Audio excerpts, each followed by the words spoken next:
Chapter 12. Lieutenant Mamiya's Long Story, Part 1.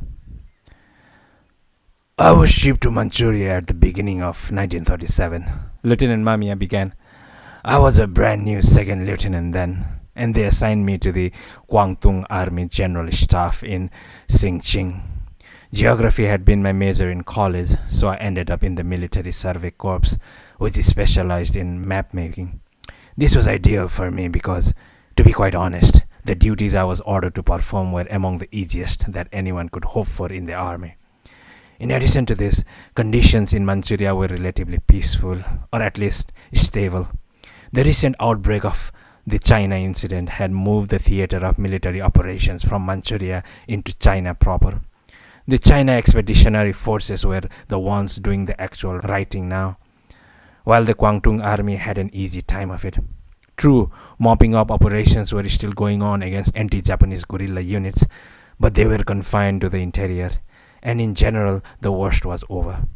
All that the powerful Kwangtung Army had to do was police our newly independent puppet state of Manchukuo while keeping an eye on the north.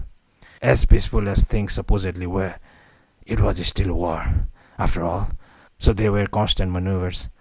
I didn't have to participate in these either, fortunately. They took place under terrible conditions. The temperature would drop to 40 or 50 degrees below zero.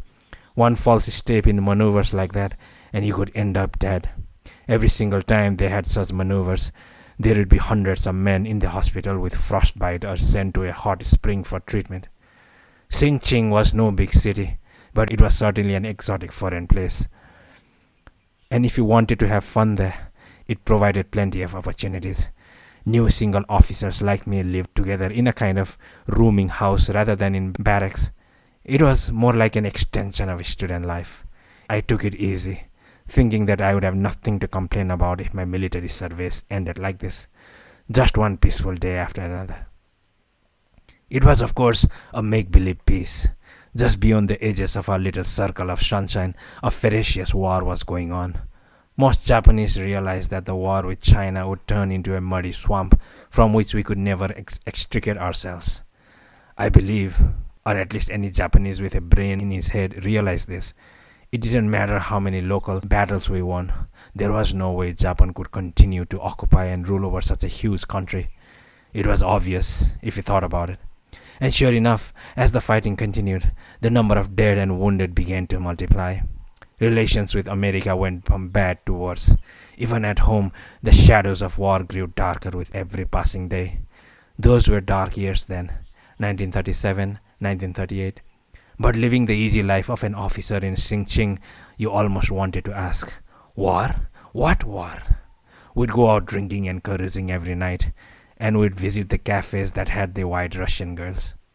Then, one day in April 1938, a senior officer of the general staff called me in and introduced me to a fellow in mufti named Yamamoto. He wore his hair short and had a mustache. He was not a very tall man. As for his age, I'd say he was in his mid-30s. He had a scar on the back of his neck that looked as if it might have been made by a blade of some kind. The officer said to me, "Mr. Yamamoto is a civilian. He's been hired by the army to investigate the life and customs of the Mongolians who live in Manchukuo. He will next be going to Hulunbuir steppe near the outer Mongolian border, and we are going to supply him with an armed escort. You will be a member of the detachment." I didn't believe a thing he was telling me. This Yamamoto fellow might have been wearing civilian clothes, but anybody could tell at a glance that he was a professional soldier. The look in his eyes, the way he spoke, his posture, it was obvious. I figured he was a high-ranking officer or had something to do with intelligence and was on a mission that required him to conceal his military identity. There was something ominous about the whole thing. 3 of us were assigned to accompany Yamamoto. Too few for an effective armed escort, though a larger group would have attracted the attention of the outer Mongolian troops deployed along the border. One might have chosen to view this as a case of entrusting a sensitive mission to a few hand-picked men, but the truth was far from that. I was the only officer, and I had 0 battlefield experience. The only one we could count on for fighting power was a sergeant from the name of Hamano. I knew him well. as a soldier who had been assigned to assist the general staff. He was a tough fellow who had worked his way up through the ranks to become a non-commissioned officer, and he had distinguished himself in battle in China. He was big and fearless, and I was sure we could count on him in a pinch. Why they had also included Corporal Honda in our party, I had no idea. Like me, he had just arrived from home, and of course he had no experience on the battlefield. He was a gentle, quiet soul who looked as if he would be no help at all in a fight. What's more, he belonged to the 7th Division, which meant that the general staff had gone out of their way to have him sent over to us specifically for this assignment. That's how valuable a soldier he was, though not until much later did the reason for this become clear. I was chosen to be commanding officer of the escort because my primary responsibility was the topography of the western border of Manchukuo in the area of Khalkha River. My job was to make sure that our maps of the districts were as complete as possible. I had even been over the area several times in a plane. My presence was meant to help the mission go smoothly. My second assignment was to gather more detailed topographical information on the district and so increase the precision of our maps. 2 birds with 1 stone, as it were. To be quite honest, the maps we had in those days of the Hulunbuir steppe border region with Outer Mongolia were crude things, hardly an improvement over the old Manchu dynasty maps. The Kwangtung army had done several surveys following the establishment of Manchukuo. They wanted to make more accurate maps, but the area they had to cover was huge, and western Manchuria is just an endless desert. National borders don't mean very much in such a vast wilderness. The Mongolian nomads had lived there for thousands of years without the need or even the concept of borders. The political situation had also delayed the making of more accurate maps, which is to say that if we had gone ahead and unilaterally made an official map showing our idea of the border, it could have caused a full-scale international incident. Both Soviet Union and Outer Mongolia, which shared borders with Manchukuo, were extremely sensitive about border violations, and there had been several instances of bloody combat over such matters. In our day, the army was in no mood for war with the Soviet Union. All our force was interested in the war with China, with none to spare for a large-scale clash with the Soviets. We didn't have the divisions, or the tanks, or the artillery, or the planes. The first priority was to secure the stability of Manchukuo, which was still a relatively new political entity. Establishment of the northern and northwestern borders could wait. As far as the army was concerned, they wanted to stall for time by keeping things indefinite. Even the mighty Kwangtung army deferred to this view and adopted a wait-and-see attitude. As a result, everything had been allowed to drift in the sea of vagueness. If, however, their best-laid plans notwithstanding, some unforeseen events should lead to war, which is exactly what did happen the following year at Nomonhan, we would need maps to fight. And not just ordinary civilian maps, but real combat maps. To fight a war, you need maps that show you where to establish encampments, the most effective place to set up your artillery, how many days it will take your infantry to march there, where to secure water, how much feed you need for your horses, a great deal of detailed information. You simply couldn't fight a modern war without such maps, which is why much of our work overlapped with the work of the intelligence division.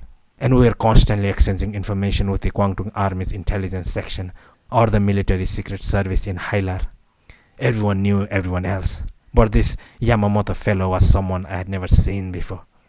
After 5 days of preparation, we left Xinqing for Hailar by train. We took a truck from there, drove it through the area of Khandur Bio Lamai's temple, and arrived at the Manchukuo Army's border observation post near Khalkha River.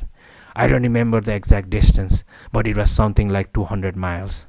The region was an empty wilderness with literally nothing as far as the eye could see. My work required me to keep checking my map against the actual landforms, but there was nothing out there for me to check against, nothing that one could call a landmark. All I could see were shaggy grass-covered mounds stretching on, the unbroken horizon, and clouds floating in the sky. There was no way I could have any precise idea where on the map we were. All I could do was guess according to the amount of time we had been driving. Sometimes, when one is moving silently through such an utterly desolate landscape, an overwhelming hallucination can make one feel that oneself, as an individual human being, is slowly coming unraveled. The surrounding space is so vast, it becomes increasingly difficult to keep a balanced grip on one's own being. I wonder if I'm making myself clear. The mind swells out to fill the entire landscape, becoming so diffuse in the process that the one loses the ability to keep it fastened to the physical self. That is what I experienced in the midst of the Mongolian steppe. How vast it was. It felt more like an ocean than a desert landscape. The sun would rise from the eastern horizon, cut its way across the empty sky, and sink below the western horizon. This was the only perceptible change in our surroundings. And in the movement of the sun, I felt something I hardly know how to name, some huge cosmic love. At the border post of the Manchukuo army, we transferred from truck to horseback. They had everything ready for us there. 4 horses to ride, plus 2 pack horses loaded with food, water and weapons. We were lightly armed. I and the man called Yamamoto carried only pistols. Hamano and Honda carried Model 38 regulation infantry rifles and 2 hand grenades each, in addition to their pistols. The de facto commander of our group was Yamamoto. He made all the decisions and gave us instructions. Since he was supposedly a civilian, military rules required that I act as commanding officer, but no one doubted that he was the one in charge. He was simply that kind of man, for one thing, and although I held the rank of second lieutenant, I was nothing but a pencil pusher without battle experience. Military men can see who holds actual power, and that is the one they obey. Besides, my superiors had ordered me to follow Yamamoto's instructions without question. My obedience to him was to be something that transcended the usual laws and regulations. We proceeded to the Khalkha River and followed it to the south. The river was swollen with snowmelt. We could see large fish in the water. Sometimes in the distance, we spotted wolves. They might have been part of wild dog rather than purebred wolves, but in any case, they were dangerous. We had to post a sentry each night to guard the horses from them. We also saw a lot of birds. Most of them migrated fall on their way back to Siberia. Yamamoto and I discussed features of the topography, checking our route against the map. We kept detailed notes on every bit of information that came to our notice. Aside from these technical exchanges, however, Yamamoto hardly ever spoke to me. He spurred his horse on in silence, ate away from the rest of us, and went to sleep without a word. I had the impression that this was not his first trip to the area. He had amazingly precise knowledge of the landforms, directions, and so forth. After we had proceeded southward for 2 days without incidents, Yamamoto called me aside and told me that we would be fording the Khalkha before dawn the next morning. This came as a tremendous shock to me. The opposite shore was outer Mongolian territory. Even the bank on which we stood was a dangerous area of border disputes. The outer Mongolians laid claim to it, and Manchukuo asserted its own claims to the territory, which had led to continual armed clashes. If we were ever taken prisoner by outer Mongolian troops on this side, the differing views of the two countries gave us some excuse for being there, though in fact there was little danger of encountering them in this season, when snow melt made fording so difficult. The far bank was a different story altogether. Mongolian patrols were over there for certain. If we were captured there, we would have no excuse whatever. It would be a clear case of border violation, which could stir up all kinds of political problems. We could be shot on the spot, and our government would be unable to protest. In addition, my superior officer had given me no indication that it would be alright for us to cross the border. I had, of course, been told to follow Yamamoto's orders, but I had no way of knowing if this included such a grave offense as a border violation. Secondly, as I said earlier, the Khalkha was quite swollen, and the current was far too strong to make a crossing, in addition to which the water must have been freezing cold. Not even the nomadic tribes wanted to ford the river at this time of year. They usually restricted their crossings to winter, when the river was frozen, or summer, when the flow was down and the water temperature up. When I said all this to him, Yamamoto stared at me for a moment. Then he nodded several times. "I understand your concern about the violation of international borders," he said to me, with a somewhat patronizing air. "It is entirely natural for you, as an officer with men under your command, to consider the locus of responsibility in such a matter. You would never want to put the lives of your men in danger without good cause. But I want you to leave such questions to me. I will assume all responsibility in this instance. I am not in position to explain a great deal to you, but this matter has been cleared with the highest levels of the army. As regards the fording of the river, we have no technical obstacles. There is a hidden point at which it is possible to cross. The outer Mongolian army has constructed and secured several such points. I suspect that you are fully aware of this as well. I myself have crossed this river a number of times at this point. I entered Outer Mongolia last year at this time, at this same place. There is nothing for you to worry about. He was right about one thing. The Outer Mongolian army, which knew this area in detail, had sent combat units, though just a few of them, across this side of the river during the season of melting snow. They had made sure they could send whole units across at will, and if they could cross, then this man called Yamamoto could cross, and it would not be impossible for the rest of us to cross too.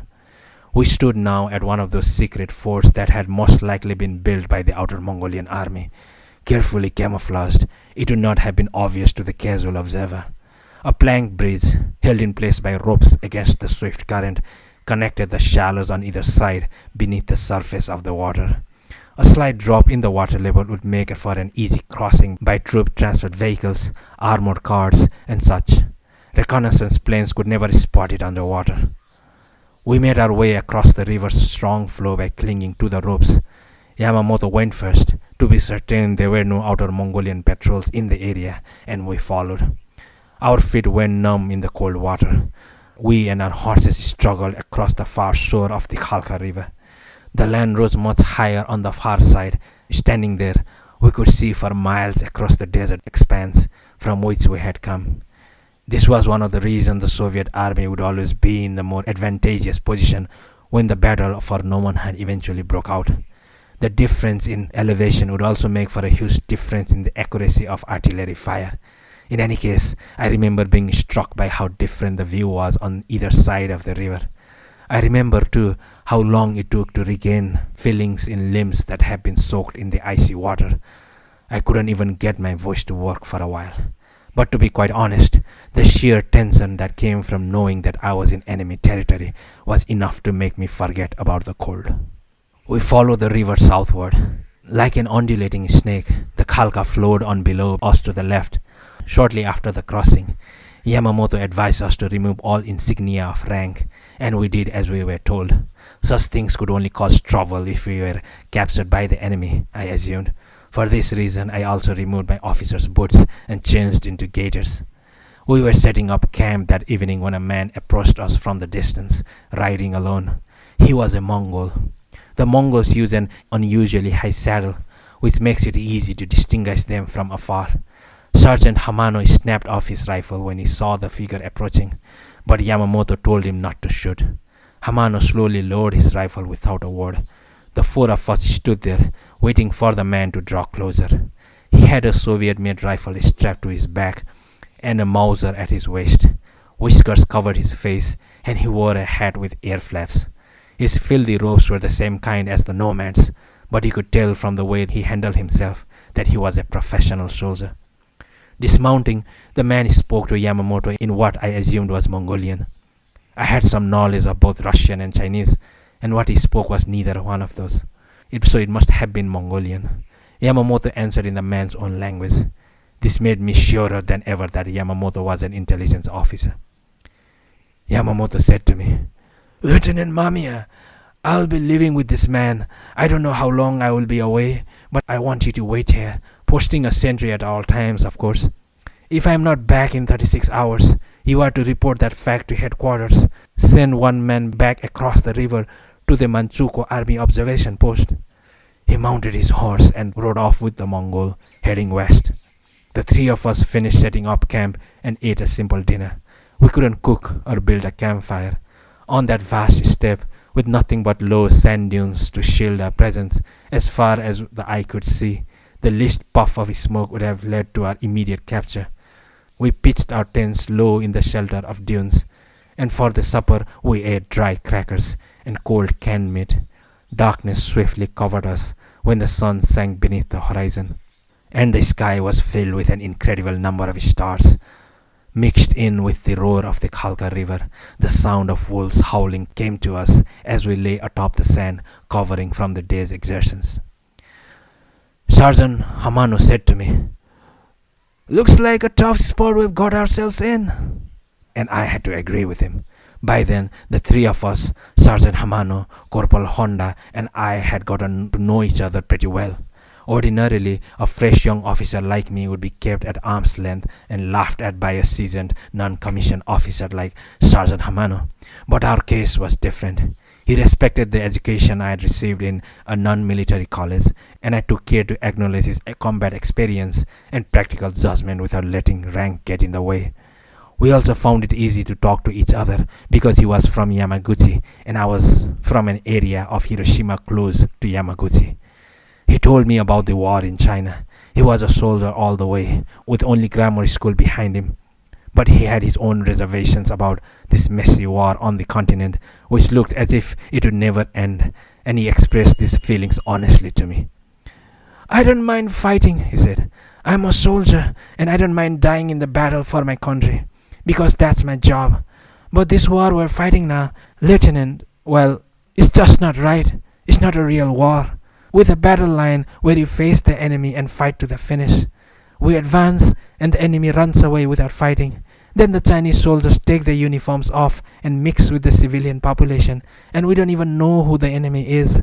So then we kill a lot of innocent people in the name of flushing out renegades or remnant troops, and we commandeer provisions. We have to steal their food because the line moves forward so fast our supplies can't catch up with us, and we have to kill our prisoners because we don't have any place to keep them or any food to feed them. It's wrong, Lieutenant. We did some terrible things in Nanking. My own unit did. We threw dozens of people into a well and dropped hand grenades in after them. Some of the things we did I couldn't bring myself to talk about. I'm telling you, Lieutenant, this is one war that doesn't have any righteous cause. It's just two sides killing each other. And the ones who get stepped on are the poor farmers, the ones without politics or ideology. For them, there's no nationalist party, no young Marshal Zhang, no 8-root army. If they can eat, they are happy. I know how these people feel. I'm the son of a poor fisherman myself. The little people slave away from morning to night, and the best they can do is to keep themselves alive, just barely. I can't believe that killing people for no reason at all is going to do Japan one bit of good." In contrast to Sergeant Hamano, Corporal Honda had a very little to say about himself. He was a quiet fellow, in any case. He'd mostly listen to us talk without injecting his own comments. But while I say he was quiet, I don't mean to imply there was anything dark or melancholy about him. It's just that he rarely took the initiative in a conversation.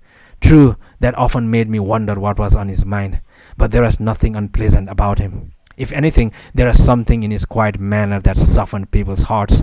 He was utterly serene. He wore the same look on his face no matter what happened. I gathered he was from Asahikawa, where his father ran a small print shop. He was 2 years younger than I, and from the time he left middle school, he had joined his brothers, working for his father.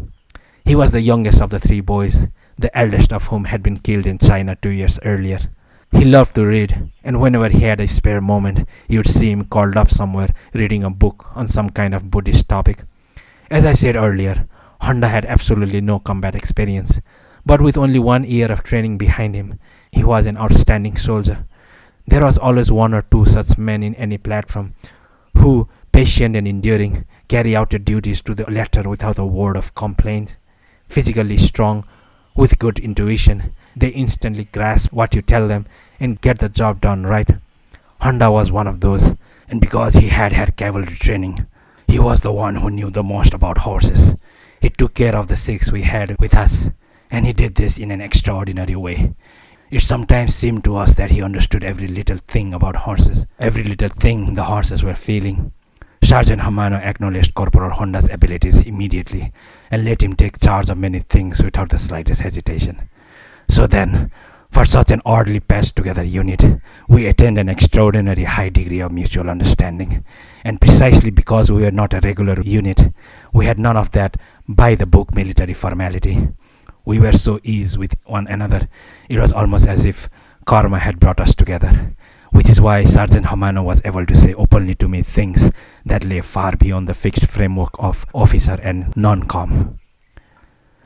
"Tell me, Lieutenant," he once asked, "what do you think of this fellow Yamamoto?" Secret Service, I'm willing to bet, I said. Anybody who can speak Mongol like that has got to be a pro, and he knows this area like the back of his hand. That's what I think. At first I thought he might be one of those mounted bandits connected with top brass, but that can't be it. I know those guys. They'll talk your ear off and make off half of what they tell you, and they're quick on the trigger. But this Yamamoto guy is no lightweight. He's got guts. He's brass and way up there. I can smell him a mile away.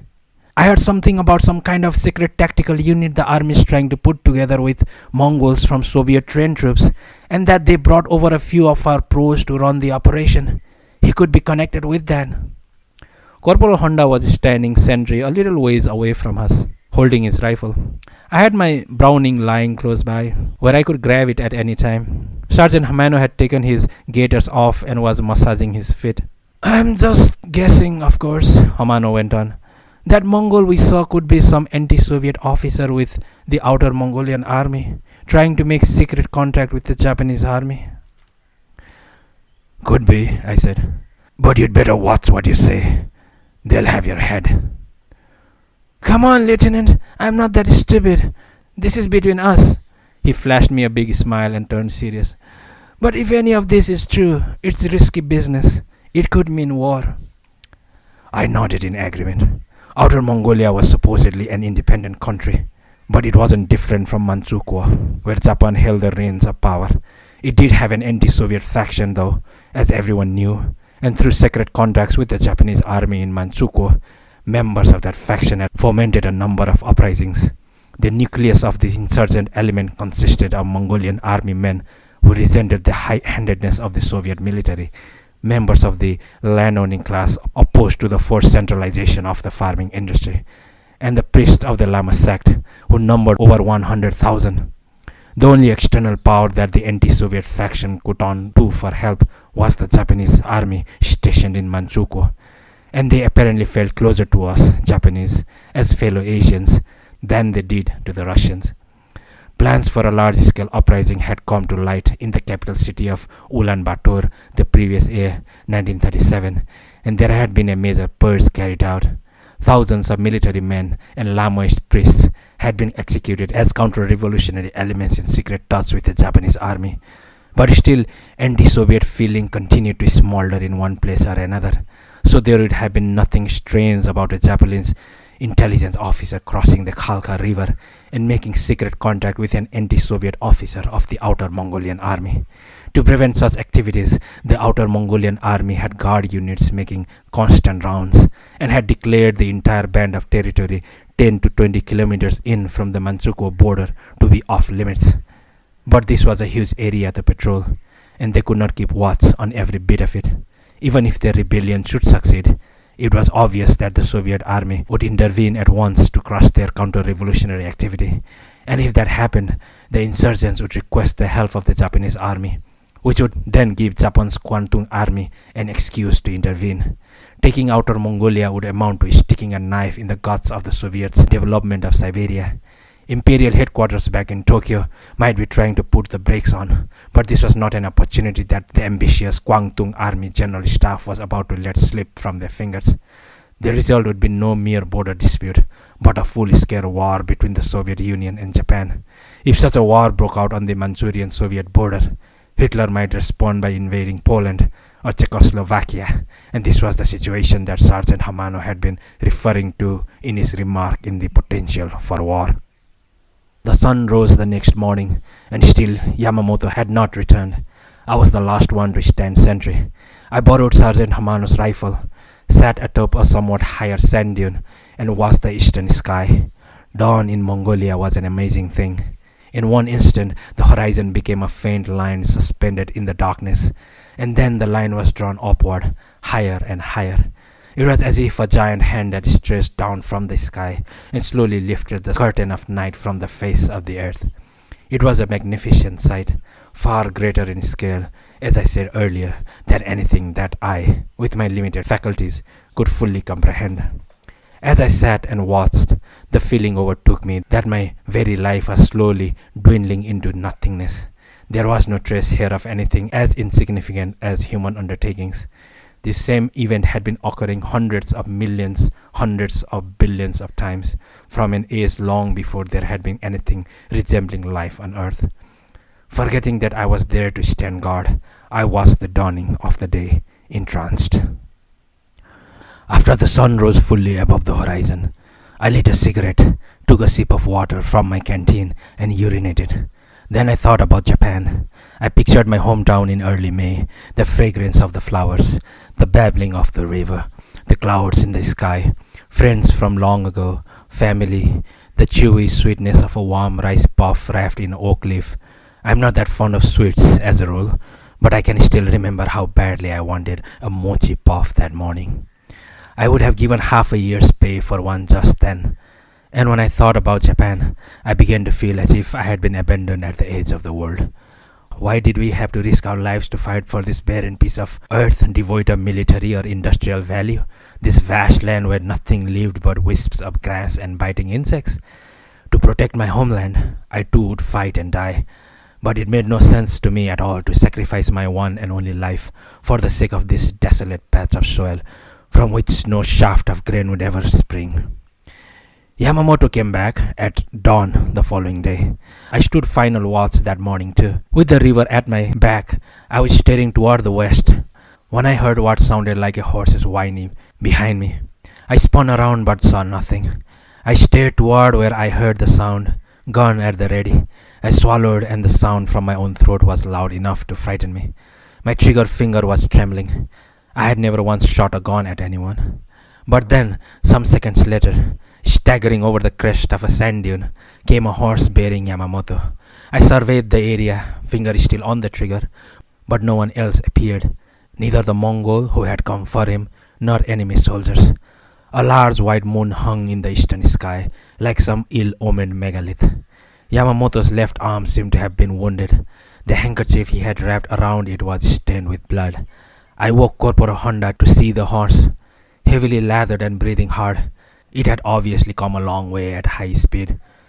Hamano stood sentry in my place, and I got the first aid kit to treat Yamamoto's wound. "The bullet passed through, and the bleeding stopped," said Yamamoto. He was right. The bullet had missed the bone and gone all the way through, tearing only the flesh in its path.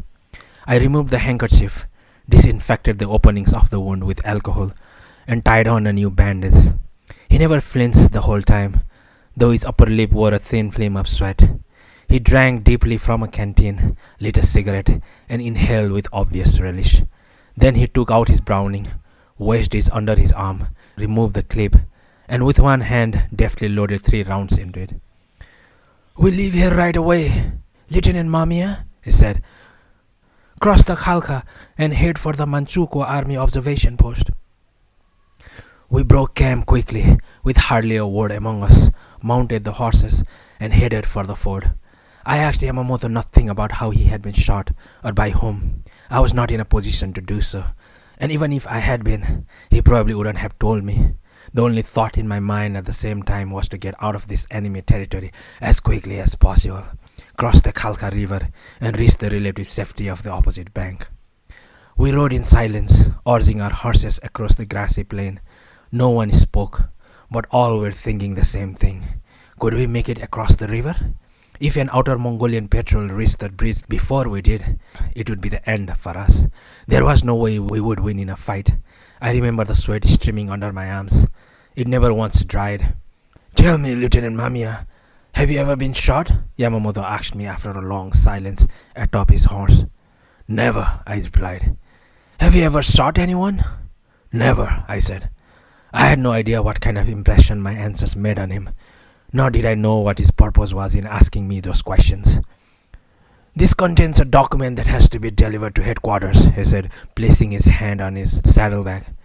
"If it can't be delivered, it has to be destroyed, burned, buried, it doesn't matter. But it must not, under any circumstances, be allowed to fall into enemy hands. Under any circumstances. That is our first priority. I want you to understand this. It is very, very important." "I understand," I said. Yamamoto looked me in the eye. "If the situation looks bad, the first thing you have to do is shoot me, without hesitation. If I can do it myself, I will. But with my arm like this, I may not be able to. In that case, you have to shoot me, and make sure you shoot to kill. I nodded in silence. When we reached the ford, just before dusk, the fear that I had been feeling all along turned out to be all too well founded. A small detachment of outer Mongolian troops was deployed there. Yamamoto and I climbed one of the higher dunes and took turns looking at them through the binoculars. They were 8 men, not a lot, but for a border patrol they were heavily armed. One man carried a light machine gun, and there was one heavy machine gun mounted on a rise. It was surrounded by sandbags and aimed at the river. They had obviously stationed themselves there to prevent us from crossing the other bank.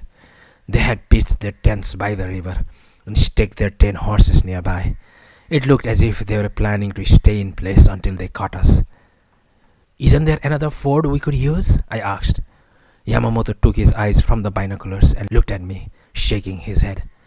"There is one, but it's too far away. 2 days on horseback. We don't have much time. All we can do is cross here, whatever it takes." "Meaning we ford at night?" "Correct. It's the only way. We leave the horses here. We finish up the sentry, and the others will probably be asleep. Don't worry, the rebels will blot out most sounds. I'll take care of the sentry. There's nothing for us to do until then, so better get some sleep. Rest ourselves now while we have the chance." We set our fording operation for 3 in the morning. Corporal Honda took all the packs from the horses, drove the animals to a distant spot and released them. We dug a deep hole and buried our extra ammunition and food. All that each of us could carry would be a canteen, a day's rations, a gun, and a few bullets. If we were caught by the outer Mongolians with their overwhelming superior firepower, we could never outfight them, no matter how much ammunition we might carry. Now the thing for us to do was to get what sleep we could, because if we did make it across the river, there would be no chance to sleep for some time. Corporal Honda would stand sentry first, with Sergeant Hamano taking his place. Stretching out in the tent, Yamamoto fell asleep immediately. He apparently hadn't slept at all the whole time. By his pillow was a leather valise, into which he had transferred the important document. Hamano fell asleep soon after him.